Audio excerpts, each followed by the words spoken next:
Hello students, welcome back to कॉस्लॉग्स। Physics की series में हम लोगों ने लास्ट क्लास में सिंपल हार्मोनिक मोशन को डिस्कस किया था एंड उसकी कैरेक्टरिस्टिक्स को भी हमने समझ लिया था। आज हम उसी में आगे कंटिन्यू करेंगे और सिंपल हार्मोनिक मोशन की डिटेल्ड स्टडी करने वाले हैं।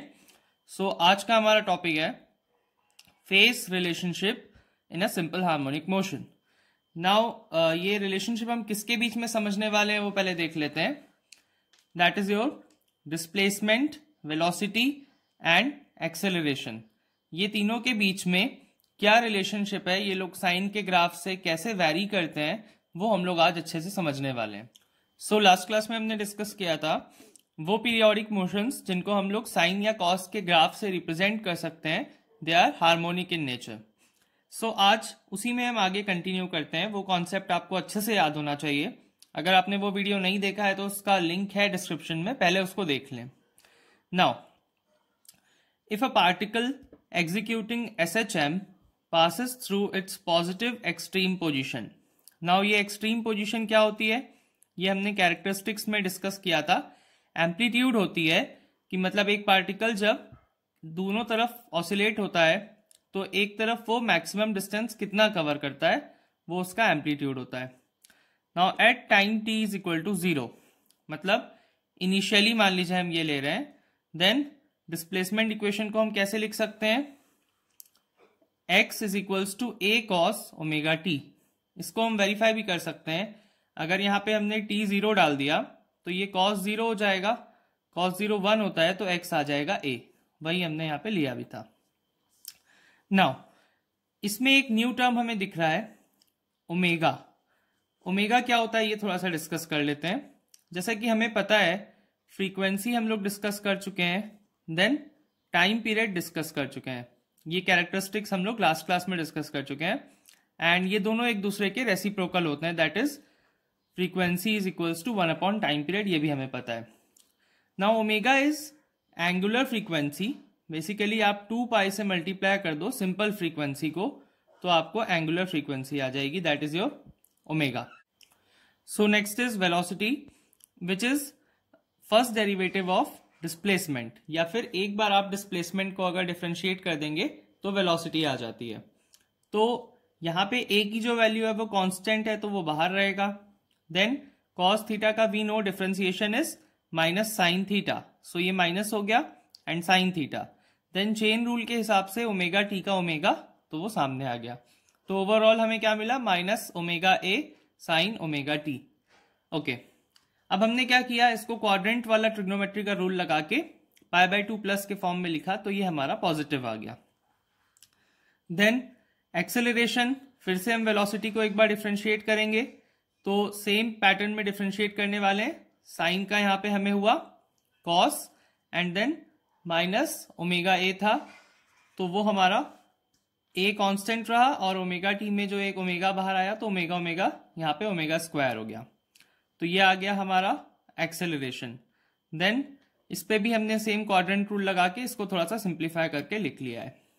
नाउ अब हम लोग क्या करने वाले हैं, फेस के रिलेशनशिप को समझेंगे तो एक कंप्लीट टाइम पीरियड कंसिडर कर लेते हैं, that is your capital T. हमें मालूम है कैपिटल टी क्या होता है, वो टाइम जिसमें एक कंप्लीट ऑसिलेशन टेक प्लेस करता है।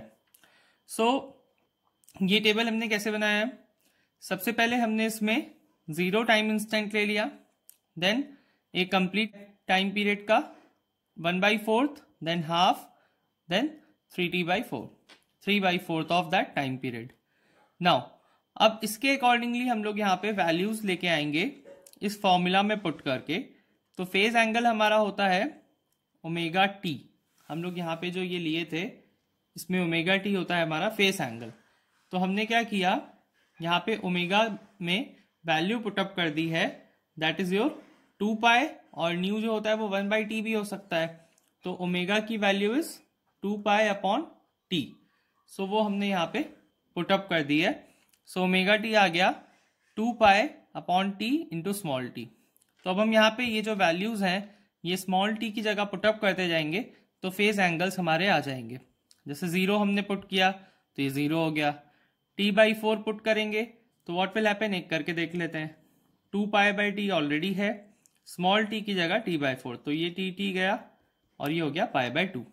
तो इस पैटर्न में हम लोगों ने ये सारी वैल्यूज को ऑब्टेन किया। देन उसके बाद हमने क्या किया, ये जो हमारा नेक्स्ट है डिस्प्लेसमेंट, तो इसको हमने डिस्प्लेसमेंट के फॉर्मूला में पुट किया है, that is your a cos omega T.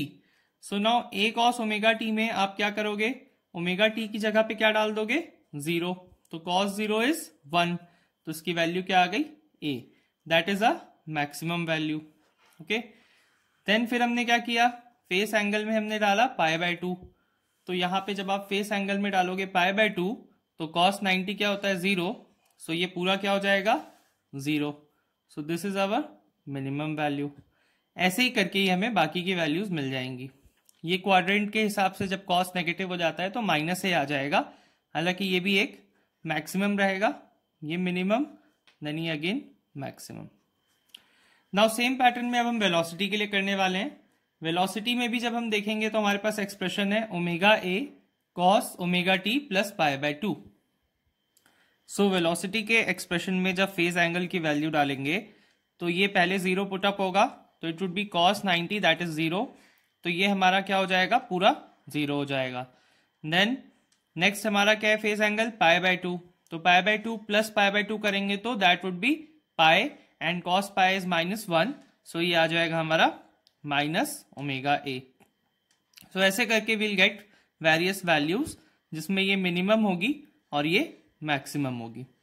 Now इसके बाद सेम ये मैंने एक्सेलरेशन का यहाँ पे लिख लिया है एक्सप्रेशन, इसमें हम लोग वैल्यूज पुट करेंगे फेज एंगल की। पहले सबसे पहले हमारे पास क्या है, 0, तो इट वुड बी cos पाई -1, सो ये माइनस ओमेगा स्क्वायर ए, तो ये आ गया हमारा एक्सेलरेशन। फिर नेक्स्ट वैल्यू हम पुट करेंगे π/2, तो जब π/2 यहाँ पे डालेंगे तो π/2 प्लस पाई वुड बी 3π/2 और उस पर ये क्या हो जाएगा, 0, सो ये पूरी वैल्यू हमारी क्या आ जाएगी, 0। सो ऐसे करके we'll get maximum and minimum values of acceleration, velocity and displacement। अब इसी को हम एक ग्राफ में रिप्रेजेंट कर लेते हैं। सो ये जो हमारा कंप्लीट सेट ऑफ डेटा था, इसके बेसिस पे हमने एक ये ग्राफ ड्रॉ किया है, that is your displacement time, velocity time, then acceleration time. तो हमने ये 3 ग्राफ्स कंबाइन करके ड्रॉ किए हैं और ये सेम डेटा को हम प्लॉट करने वाले हैं। तो मैं आपको एक एक्सप्लेन कर देता हूं। जैसे यहाँ पे डिस्प्लेसमेंट की जो वैल्यूज हैं वो सबसे पहले इनिशियली क्या है, कैपिटल ए पर है, तो वो हम यहाँ देख सकते हैं initially capital A. Then t/4 पे उसकी वैल्यू क्या हो रही है, 0 हो रही है, तो ये हो गया 0।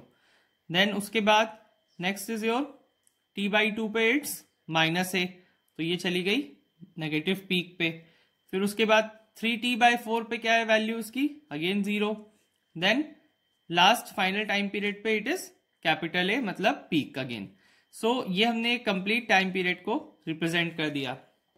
अब नेक्स्ट हमें किसकी प्लॉटिंग करनी है, वेलोसिटी की। सो वेलोसिटी की भी जो वैल्यूज हैं वो 0 और ओमेगा ए के बीच में ऑसिलेट कर रही हैं। पहले 0 से स्टार्ट हुई है, देन उसके बाद negative peak, then 0, then positive peak, then 0, ये हो गया वेलोसिटी का। देन फाइनली एक्सेलरेशन की जो वैल्यूज हैं उनको भी हमने प्लॉट कर दिया। सो हमने इसमें क्या कंक्लूड किया कि जो ये ग्राफ्स आ रहे हैं या जो रिलेशनशिप आ रही है डिस्प्लेसमेंट टाइम के बीच में या एक्सेलरेशन टाइम के बीच में, ऑल ऑफ दीज आर साइन्यूसॉइडल, मतलब ये साइन के ग्राफ से या कॉस के ग्राफ से हम लोग रिप्रेजेंट कर सकते हैं। तो इसलिए यहाँ पे ये जितने भी हैं ग्राफ्स हमारे, ये सब क्या होंगे, साइन्यूसॉइडल इन नेचर होंगे।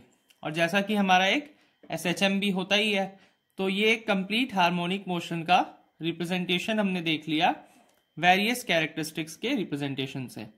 नाउ इसके बाद कुछ और इसमें अच्छे पॉइंट्स हैं, जैसे ये जो ग्रीन डॉट्स मैंने लगाई हैं ये देख लेते हैं।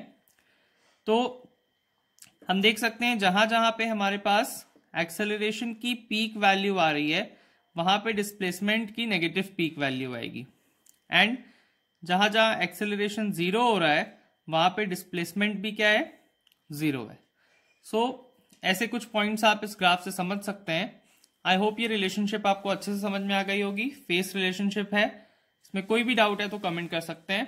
चैनल पे नए हैं तो सब्सक्राइब कर लें and please share the video also.